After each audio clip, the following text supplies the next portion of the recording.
Now that the 2010 midterm elections are over, those of us who bothered to vote will undoubtedly be disappointed once again with our new batch of rulers. If your candidate lost the election, you can still rest assured that little to nothing will change in the way Washington reigns over us. The only real change would be in the wording of the new batch of promises that will not be honored. Wars will continue to rage on, spending and taxes will continue to increase, government will continue to expand, and we will continue our slide into servitude. Politics is, as it always has been, the breeding grounds for corruption. Well-meaning newly elected politicians are quickly assimilated and fall into line with the party bosses and the machine. The problem we, as countrymen, have is that most of us believe that one of the two endorsed political parties have our best interests in mind. All politicians promise us the world.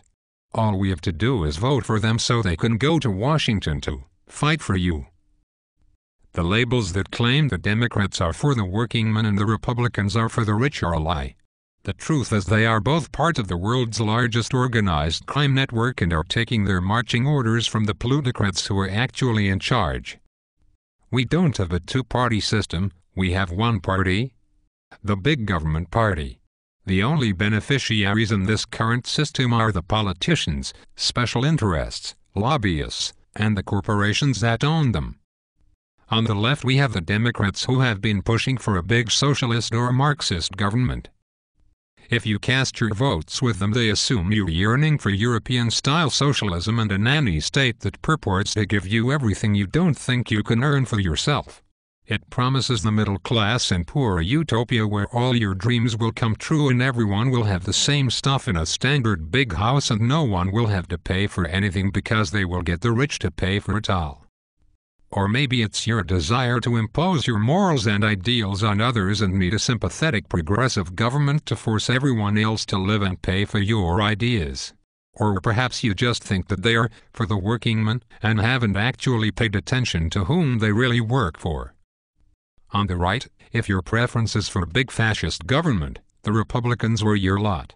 With them you will live in a police state where you will be told that you will be safe from terrorists, drug addicts and illegal aliens, and the resulting endless wars will provide good jobs for everyone. You may not care about giving up personal and civil liberties to join the New World Order and support the almighty federal government while it quests for empire all over the world with our lives.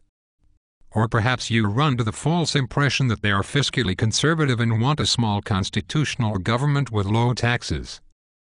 Regardless of your intent, Washington will continue its march towards despotism and dismal failure no matter who is perceived to be in charge.